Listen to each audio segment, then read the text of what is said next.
Hello সবাইকে, চলে এলাম আর একটি নতুন রেসিপি ভিডিও নিয়ে। তো আজকে আমি বানাবো টক ঝাল মিষ্টি কাঁচা আমের আচার। তো তার জন্য আমি কচি দেখে 2-3টে আম নিয়ে নিয়েছিলাম। তো আমগুলোকে খোসা ছাড়ানোর আগেই একটু ভালো করে ধুয়ে নেব। আর খোসা ছাড়ানোর পরে আমি আমগুলোকে একদমই ধুবো না। তারপর আমি কেটে রাখা আমগুলোর উপর কিছু পরিমাণ হলুদ গুঁড়ো ভালো করে মাখিয়ে নেব। এখানে কিন্তু আমি কোনো রকম লবণ ইউজ করিনি, কারণ লবণ দিলে আমটা খারাপ হয়ে যেত। তো তারপরে একটা প্লেটের মধ্যে আমি মশলার জন্য নিয়ে নিয়েছিলাম কিছুটা গোটা শুকনো লঙ্কা, কিছুটা গোটা জিরে, গোটা ধনে, গোটা মৌরি, নিয়ে নিয়েছিলাম মেথি কিছুটা, আর নিয়ে নিয়েছিলাম পাঁচফোড়ন। তো এই সমস্ত মশলাগুলো আমি আলাদা আলাদাই নিয়েছিলাম যাতে ভিডিওতে বোঝার সুবিধা হয়।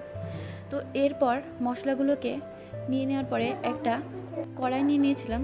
তো কড়াইটা একটু হালকা গরম করার পরে আমি সেখানে দিয়ে দিয়েছিলাম গোটা সমস্ত মশলাগুলো। তারপর মশলাগুলো আমি হালকা আঁচে বেশ খানিকক্ষণ ধরে কড়াইয়ের মধ্যে ভেজে নেব।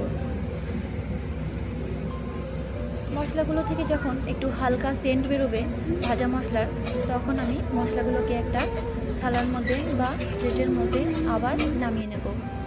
এরপর আমি কড়াইয়ের মধ্যে নিয়ে নিয়েছিলাম আরও কিছুটা সর্ষের তেল। তো তেল গরম হওয়ার পরে আমি ওতে দিয়ে দিয়েছিলাম দুটো শুকনো লঙ্কা। লঙ্কাটা একটু লালচে ভাব আসলে তার মধ্যে আগে থেকে যে হলুদ লাগানো আমগুলো মাখিয়ে রেখেছিলাম সেগুলো আমি দিয়ে দেবো। এরপর ওই গোটা ভাজা মশলাগুলো একটা মিক্সিং জারের মধ্যে আমি একটু গুঁড়ো করে নেব। গুঁড়োটা ঠিক এরকম হবে, একদম মিহি না, বাট একটু দানা দানা মতো ভাব থাকবে। এরপর আমগুলোকে আর একটু নাড়িয়ে চাড়িয়ে আমি একটা ঢাকনা দিয়ে ঢেকে দেবো। তো কিছুক্ষণ পরে আবার ঢাকনাটা তুলে নেওয়ার পরে আবারও একটু আমগুলো একটা খুন্তি দিয়ে ভালো করে নেড়ে চেড়ে যখন দেখবো আমগুলো একটু গলে গেছে, তখন আমি দিয়ে দেবো কিছুটা আখের গুড় আর দিয়ে দেবো কিছুটা চিনি। এখানে আমি মিষ্টির পরিমাণটা হাফ দিয়েছিলাম আখের গুড় আর হাফ দিয়েছিলাম চিনি। এক্ষেত্রে পুরোটাই আখের গুড় বা পুরোটাই চিনি ব্যবহার করা যেতে পারে, বাট আমার কাছে চিনিটা অতটা ভালো লাগে না, তো তার জন্য আমি কিছুটা আখের গুড় দিয়ে দিয়েছিলাম। তো এরপর চিনি আর আখের গুড় গলে যাওয়ার পরে আমগুলোর মধ্যে যখন ভালো করে মিষ্টিটা মিশে গেছিলো, এরপর আমি দিয়ে দিয়েছিলাম ওই গুঁড়ো করে রাখা মশলাগুলো।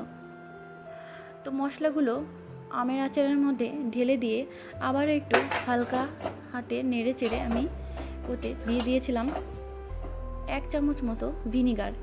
আর এই ভিনিগারটা দেওয়ার কারণ ছিল আমগুলো বা আমের আচারটা বেশ অনেক দিন ধরে ভালো থাকবে। এরপর আমের আচারটা 5 মিনিট নাড়াচাড়া করার পরে আমি একটা থালার মধ্যে নামিয়ে নিয়ে সকালবেলার দিকে রোদ্রে দিয়ে দিয়েছিলাম।